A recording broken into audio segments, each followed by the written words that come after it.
मैं ज़्यादा टाइम नहीं लूँगा। मैं अभी राजा गुजमान साहब को माइक दूंगा। मैं उनसे मुल्तमिस हूँ कि वो अपने ख्यालात का इज़हार करें। जज़ाकल्लाह। बहुत शुक्रिया। बिस्मिल्लाहिर्रहमानिर्रहीम नहमदुहु नसल्ली अला रसूलिल करीम अम्मा बाद फ़ऊज़ बिल्लाहि मिनश शैतानिर रजीम बिस्मिल्लाहिर्रहमानिर्रहीम। मैं इतना अच्छा स्पीकर तो नहीं हूँ जितना मेरे भाई राजा अब्दुल खालिक साहब और राजा मसूद साहब है। और राजा मसूद साहब ना सिर्फ वकील है बल्कि एक अच्छे इस्लामी स्कॉलर भी है। बहुत अच्छा बोलते हैं, बहुत अच्छी इनकी गिरफ्त है, बहुत अच्छी इनकी एक बड़ी अप्रोच है इनकी इस्लामिक जुरिस्प्रूडेंस के अंदर, जो कि जितना टाइम इन्हें दिया जाए वो ज़्यादा से ज़्यादा थोड़े टाइम में बहुत ज़्यादा और बहुत अच्छा बोल सकते हैं। मैं आज राजा मोहम्मद ताज साहब, राजा बिशारत साहब, राजा मंशा साहब, राजा हमजा साहब, राजा असमत साहब, राजा वकार साहब, राजा राशिद साहब और जितने भी तमाम मुअज़्ज़ज़ीन इस पंडाल में मौजूद है, मैं तमाम का अब दिल की अथाह गहराइयों से शुक्रिया अदा करता हूँ। और इतना शुक्रिया अदा करता हूँ, जितना भी मैं शुक्रिया अदा करूँ वो कम है। राजा अब्दुल खालिक साहब ने मेरी तारीफ में बहुत कुछ कहा और मुझे ये समझ नहीं आई कि ये इतनी मालूमात इन्हें कहाँ से मिली हैं। और ये एक फैक्ट बात है कि मैंने पंजाब यूनिवर्सिटी में पढ़ा है। पंजाब यूनिवर्सिटी के अंदर एक बहुत बड़ा सेंटर है जिसको कहते हैं इन्वायरमेंटल सेंटर, जिसके जो इंचार्ज थे डॉक्टर परवेज़ हसन साहब थे और उसके ऊपर फॉरेनर आके उसके ऊपर रिसर्च करते थे। तो बारी बारी तमाम स्टूडेंट ने अपना तारफी नोट देना था, उनमें से मैं भी एक था। तो उन्होंने मुझसे पूछा कि from where you are, what is your background, what is your legal background, what is your educational background. तो जैसे भाई खालिक साहब ने बताया, जब मैंने अपनी डॉग का नाम बताया तो उसने कहा कि whether is a colony, town, city और समथिंग एल्स। तो मैंने उन्हें ये कहा कि ना ये टाउन है, ना ये कस्बा है, ना ये शहर है, बल्कि मेरा ये जवाब था कि ये जो 2 कॉलम शेर है, दिस इज कंसिस्ट अपॉन 5 और 6 हाउसेज, कि 5 से 6 घरों पे मुश्तमिल है। मैं वहां से हूं। आज जितने मेरे बच्चे यहाँ पे तशरीफ फरमाए, अगर किसी को पंजाब यूनिवर्सिटी में तालीम हासिल करने का मौका मिले तो वहां पे मेरा ऑनर बोर्ड लगा हुआ है। जब तक पंजाब यूनिवर्सिटी कायम है, मेरा ऑनर वहां पे कायम रहेगा। मेरा बेटा राजा बिलाल भी यहाँ पे मौजूद है, जो कि LLB पार्ट 3 का स्टूडेंट है रावलपिंडी लॉ कॉलेज में। मैंने बहुत कोशिश की कि जो उसका एडमिशन है वो पंजाब यूनिवर्सिटी में हो जाए, लेकिन मेरिट ना होने की वजह से उसका वहाँ पे एडमिशन ना हो सका। और मैं उसको कहता था, बेटा देखो कि जब तुम पंजाब यूनिवर्सिटी में जाके पढ़ोगे तो तुम्हारे वालिद का नाम वहाँ पे लिखा नजर आएगा। मैंने 2004 में मैंने LLB को कंप्लीट किया। कंप्लीट करने के बाद मेरा वकालत के ऊपर कतन कोई नहीं था कि मैंने वकालत करनी है। मैंने LLM के लिए इस्लामिक इंटरनेशनल यूनिवर्सिटी में मैंने इंटरनेशनल लॉ के अंदर एडमिशन लिया। उसी दौरान मेरी वालदा इस दुनिया से चली गई। मैं घर में सबसे बड़ा था, तो मैंने ये फैसला किया कि अब घर को सपोर्ट करूं, घर में रहूं, और मैंने वकालत का आगाज़ किया। जब मैं स्वावा कचहरी में मैं पहले दिन गया था, इससे पहले मैं कभी स्वावा कचहरी नहीं गया था, किसी कचहरी में भी नहीं गया था। तो जब मैंने ऑफिस ढूंढना शुरू किया कि मैंने कहाँ पे बैठना है, तो एक अल्लाह पाक उन्हें खुश रखे, मैं सुल्तान महमूद बलोच साहब के पास गया कि मैं वकील हूँ, मैंने चूँकि यहाँ पे वकालत स्टार्ट करनी है, मैं ज़्यादा टाइम ले लूँ, शायद आप बोर हो जाएं मेरी बातों से, लेकिन ये फैक्ट है। तो उन्होंने मुझे कहा कि आप कहाँ के रहने वाले हैं? मैंने कहा मैं फ़लाँ जगह के हूँ। उन्होंने कहा वहाँ पे भी वकील हैं। तो मुझे बहुत इस पे थोड़ा सा मैं पिंच हुआ कि क्या डोमेली एरिया के अंदर मेरे से पहले एक चौधरी अनवर मारूम साहब वकील थे, उसके बाद मैं पहला वकील था इस पूरे इलाके में। तो मुझे थोड़ा बहुत दुख हुआ। उन्होंने कहा कहाँ से आपने एजुकेशन ली? मैंने कहा मेरी मैट्रिक डमेली स्कूल से है, एफए मेरा फलां से है, बीए मेरा फलां से है। बीए से लेके सिंगल एमए डबल एमए मैंने पंजाब यूनिवर्सिटी से किया है, और एलएलबी मैंने पंजाब यूनिवर्सिटी से की है, और मेरी एमए इस्लामिक स्टडी के अलावा मेरी थ्रू आउट किसी में सेकंड डिवीजन नहीं है। मैं इवन दो एलएलबी में फर्स्ट डिवीजन में, जो कोई वकील एलएलबी फर्स्ट डिवीजन नहीं होता, सेकंड डिवीजन में होते हैं। उन्होंने कहा, फिर मैं अगला शौक मुझे ये हुआ, उन्होंने कहा कल अपनी आप ना एजुकेशन सर्टिफिकेट लेके आए, फिर मैं देखूंगा कि आपने वकालत यहाँ स्टार्ट करनी है या नहीं। अगले दिन मैं जब लेके गया तो he was surprise to know कि ये बंदा एलएलबी भी फर्स्ट हुई है। मैंने इंडिपेंडेंट वकालत शुरू की, मुझे अल्लाह ने चैम्बर दिया। मैं इसको समरी व्यू में पेश करता हूँ। आज मेरी दाएं तरफ चौधरी नईम अफजल साहब एडवोकेट मौजूद हैं, राजा आसफ कमाल साहब एडवोकेट मौजूद हैं, राजा मसूद साहब एडवोकेट मौजूद है, राजा अमार साहब एडवोकेट मौजूद है। और मैं जब 2007 में इंडिपेंडेंट प्रैक्टिस स्टार्ट की तो मेरा एक मिशन था, वो ये था कि डायरेक्ट तो प्रेसिडेंट बन नहीं सकता, उसके लिए तो एक्सटेंडिंग होती है 12 साल, फिर पूरी बार उसके ऊपर एतमाद करे कि मैंने जब इस बार का प्रेसिडेंट बनना है तो जितने मेरी बार के अंदर यंग वकला आएंगे क्या करूंगा, मैं सबको चैम्बर अलॉट करूंगा। मुझे अल्लाह पाक ने 2020 में पहली दफा प्रेसिडेंट मुंतखब किया तो मैंने क्या किया, सबसे पहले मैंने तमाम वकीलों को कह दिया कि आप लोग बैठ जाएं, आपका काम नहीं है कि आपके ऑफिस किधर बनते हैं। मैंने एक बहुत बड़ी बिल्डिंग बनाई जो कि 5 मिलियन की थी, 50 लाख रुपए की। मैं जो ट्रेनी वकील था आज उसके पास भी चैम्बर है।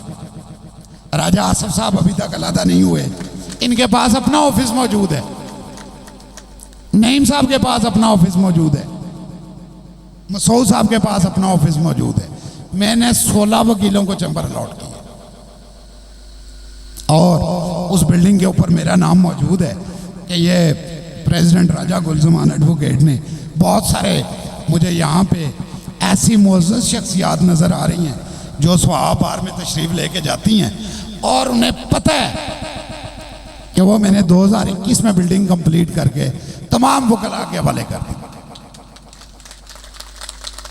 मेरी बार के अंदर 2 से 4 लाख रुपया फंड होता था, जो 2 खाने, 1 टी ब्रेक और 10-12 जजेस आए जिनको वेलकम करे खत्म हो जाता था। मैंने परमानेंटली एक सोर्स जनरेट किया और बार को मैं 60 लाख रुपए तक लेके गया, जिसमें आज वो मौजूद नहीं है। मैं उनको भी क्रेडिट दूंगा कि चौधरी फवाद साहब को भी, उन्होंने मुझे इस्लामाबाद बुलाया और उन्होंने मुझे 30 लाख रुपए की ग्रांट दी बतौर सदर। और आज दिन तक फिर मैंने एक काम किया कि वकीलों के बारे में किसी को नहीं पता, वो बड़े सफेदपोश नजर आते हैं कि उनके पास कोई चीज़ है या नहीं है। वो गाड़ी में भी नजर आएंगे, ऑफिस में भी नजर आएंगे। मैंने क्या काम किया कि जो वकील वफात पा जाए, पहले दिन से बार सेक्रेटरी और प्रेसिडेंट की जिम्मेदारी होगी कि उसके वो रसा को जाके वो 2 लाख रुपया जाके देके आए और कानों कान किसी को खबर भी ना हो। एक हमारे चौधरी जवेद इकबाल नग्याल साहब वकील थे, उन्होंने मुझे एक दिन बुलाया और मुझे कहा, ये 2020 की बात है, कि राजा गुलजमान मैंने कभी किसी के लिए दुआ नहीं की, मैं आपके लिए दुआ करता हूं कि अल्लाह ताला, मैंने उस वक्त टेस्ट दिया हुआ था एडिशनल सेशन जज का, कि अल्लाह पाक आपको जज बना दे, आप उधर जाएंगे तो मेरी बारी सदर की आ जाएगी। मैं ना बन सका अनलकीली, उनकी वफात हो गई। वो मुझे बहुत बुरा भला कहते थे। तो मुझे अल्लाह ने ये मौका दिया, क्योंकि मेरे दिल के अंदर ना खुटर होता है, मैं बड़ा, जो ज़बान के ऊपर चीज़ होती है वही दिल के अंदर होती है। मुझे अल्लाह ने हिम्मत दी। मैंने जब उनकी वफात हुई तो मैं पहला बार प्रेसिडेंट था जो उनके घर जाके उनकी सपोर्ट करके आया। मैंने पॉकेट से नहीं की, सरकारी फंड से की है, लेकिन बार के अंदर मैंने ये रूल सेट कर दिया है। भाई खालिक साहब ने कहा कि इलेक्शन वाकई मुश्किल था कि स्वावा तहसील जहाँ पे 100 मेंबर हैं और वो पूरी डिवीजन से कैसे टक्कर ले सकता है। मैंने अल्लाह का नाम शुरू करके ले लिया। और मेरी टीम कौन सी थी जो आज मेरी दाएं जाने बैठी है? ये बड़े यंग वकील थे। ये 3 माह सुबह 6 बजे जाते थे, रात को 11 बजे घर आते थे। दिन का ना खाना है ना कुछ है। सुबह नाश्ता किया और रात को मियाँ जी के होटल से खा लिया। स्वावा से निकला और जंड पहुंच गया। मैंने पूरे डिवीजन से 1774 वोट लिए और 1774 वोट लेके जितनी भी हाई कोर्ट की बॉडी थी, हाई कोर्ट की बॉडी से मैं 2nd नंबर पे था जिसने सबसे ज्यादा वोट लिए। प्रेसिडेंट ने एक सियासी बैकग्राउंड का आदमी था, सरवर खान साहब का वो भतीजा है जो टेक्सला के MNA है, उनका भतीजा है, वो प्रेसिडेंट है, मैं उसका वाइस प्रेसिडेंट हूँ। उसने 1900 वोट हासिल किए, जिसको तमाम सियासी पार्टियों की पॉलिटिकल आशीर्वाद हासिल थी। मेरे साथ मेरे यही 4 जवान थे। मैंने 1774 वोट लिए। ये क्यों था? मेरे माँ बाप की दुआओं का नतीजा था। आप दोस्तों की मेहरबानी थी। मेरा एक मलंगी अंदाज था। जो दोस्त मेरे पास जाते हैं उन्हें पता है कि मेरा जो खिदमत का जज्बा है वो किस लेवल तक है। मैं कोशिश करता हूं कि इंसाफ की फराहमी में मैं अपना किरदार अदा करूं और जो फीस मैंने लेनी है वो किसी से कम किसी से ज़्यादा, वो मेरी एक्सपर्टी की है। जो इंटाइटल है मैं उनसे फीस भी नहीं लेता। जो गरीब है मैं उनका भी ख्याल रखता हूँ।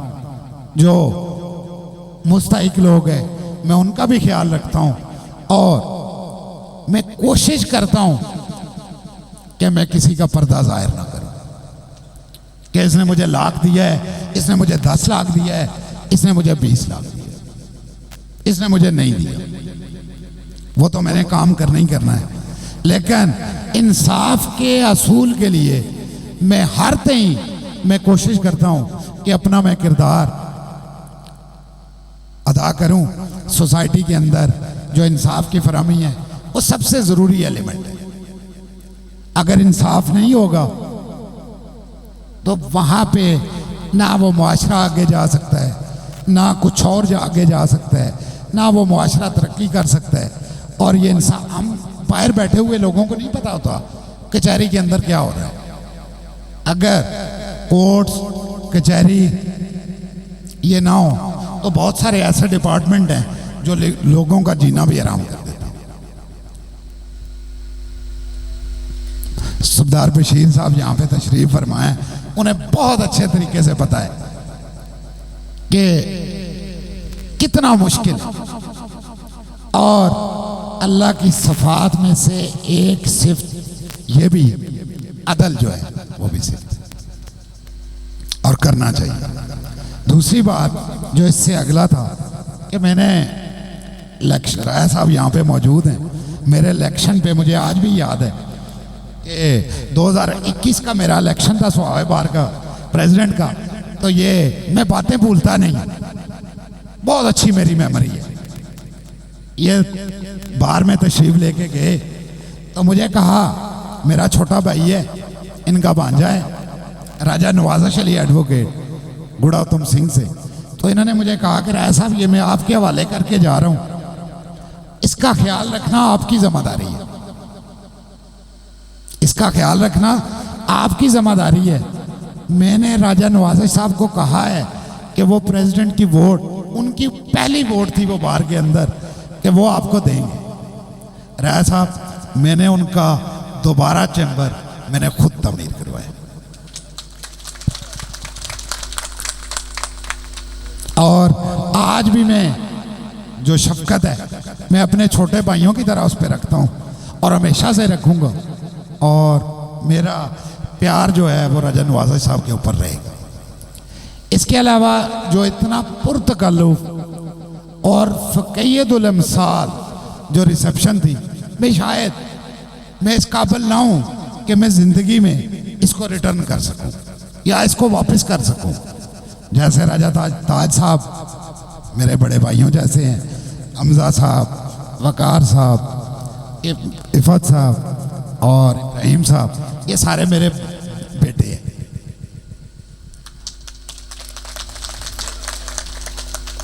भांजे हैं तो बेटे हैं। इन्होंने इतना पुरतकाब, शायद मैं जिंदगी में इसको रिटर्न ना कर सकूं। अगर मैं रिटर्न ना कर सका, शायद रिटर्न ना कर सकूं, अगर मैं ना कर सका तो मैं आज से ही माजरत करता हूं। आपने मेरा इतना अच्छा इस्तकबाल करके मुझे इस बात का इयादा करवाया कि वाकई आप लवेंगे, आप इंसानों की पहचान रखते हैं। इतनी इतनी खूबसूरत शख्सियात यहाँ पे मौजूद हैं, इतनी खूबसूरत शख्सियात यहाँ पे मौजूद हैं कि सब छोटी उम्र में आपने सब बुजुर्गों, बच्चों और इतने मुअज़्ज़ज़ीन को एक जगह के ऊपर आपने इकट्ठा कर दिया। और अगर आज की इसमें पार्टी को, इसको मेरे नाम भी ना किया जाए, इसको ईद मिलन पार्टी का नाम दिया जाए। ये बेसिकली एक ईद मिलन पार्टी है। और आप सब लोग तशरीफ़ लाए, सब लोगों ने एक दूसरे की मोहब्बत का इज़हार किया और एक दूसरे गले मिले। इसी से बढ़ती हैं अकीदत, बढ़ती है मोहब्बत, बढ़ती है प्यार, बढ़ता है, सब कुछ इसी में। आखिर में शायद मेरी स्पीच तो नहीं है, ये मेरी फॉर्मल चीज़ें हैं। मैं हाई कोर्ट के इलेक्शन में मेरा ग्राफ बहुत नीचे जा रहा था। मेरा जो मद्दे मुकाबल था उसकी 35 साल वकालत थी और वो सुप्रीम कोर्ट का वकील था। एक प्रोजेक्शन मीटिंग होती है हाई कोर्ट के अंदर जिसमें पूरा डिवीजन मौजूद होता है और जो कैंडिडेट होता है उसको लॉस्ट रो से चलते चलते 10 मिनट लगते हैं उसको स्टेज तक पहुंचने के। मैंने वहां पे भी जाके दिल की बातें कही हैं हाई कोर्ट के अंदर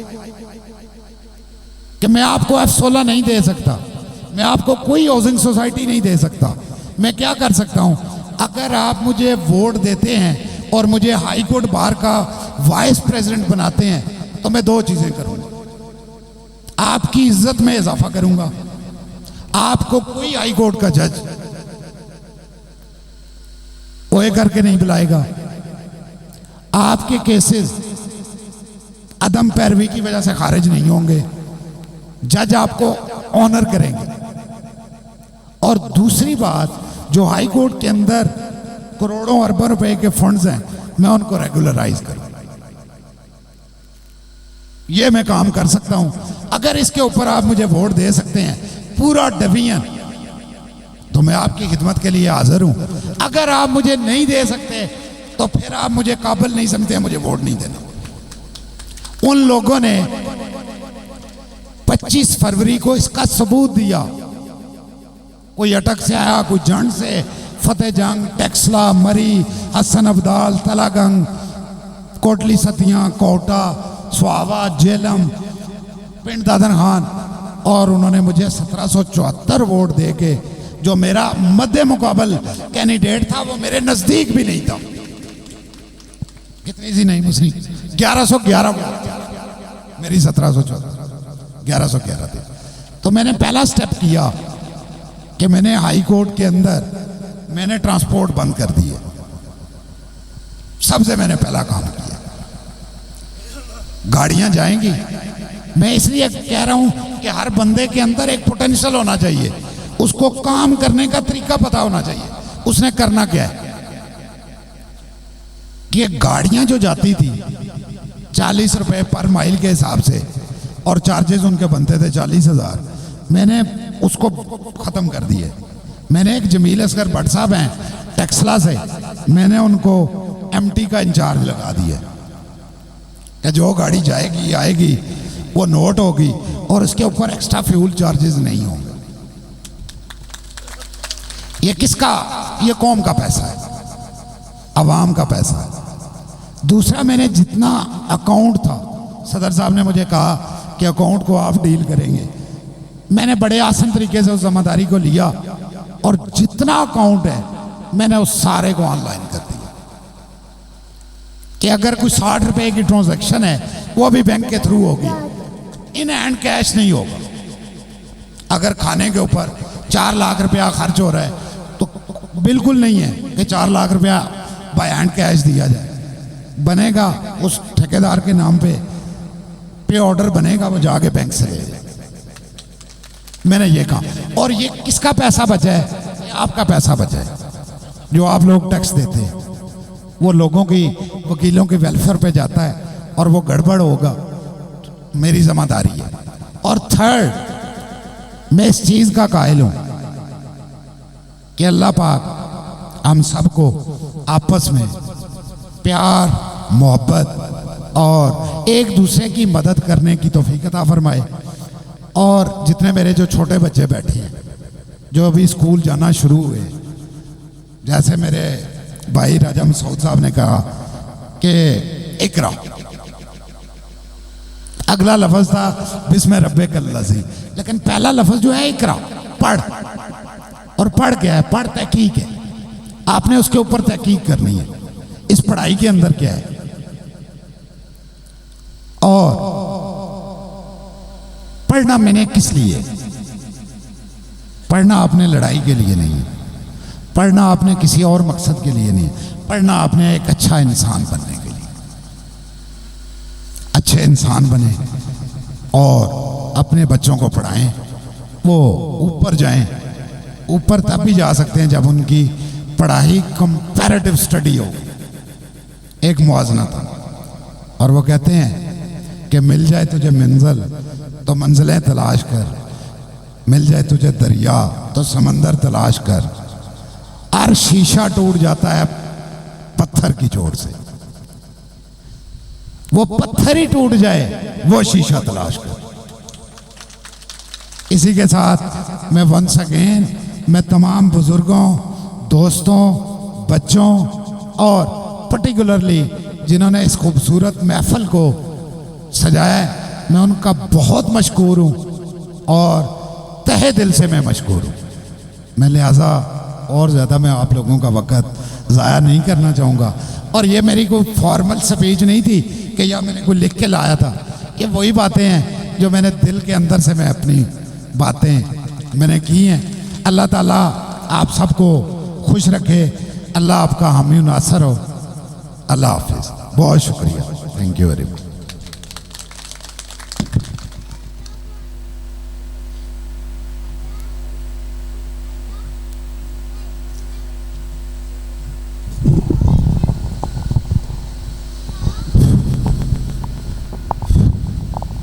दोस्तों, आखिर पे आप सबको मेरी तरफ से खैर रबी अलविदा कहने को तो दिल नहीं कर रहा। चलो ऐसा करते हैं कि मैं आपसे एक गुजारिश करता हूं कि आप लोग जब कभी भी रावलपिंडी जाएं तो हमारे भाई राजा गुरजमान एडवोकेट इनका official office high court Rawalpindi में है, तो आप वहाँ पे ज़रूर जाएं, चाहे कोई काम हो ना हो, राय साहब दफ्तर हो ना हो, इनके दफ्तर के बाहर इनके नाम की तख्ती लगी है, आप जाएं। इनका ऑफिशियल स्टाफ हर वक्त वहाँ पे मौजूद होता है, वो इंशाल्लाह आपको बखूबी लुक आफ्टर करेगा। तो आप अगर जब कभी भी रावलपिंडी जाएं तो वहाँ पे ज़रूर जाएं।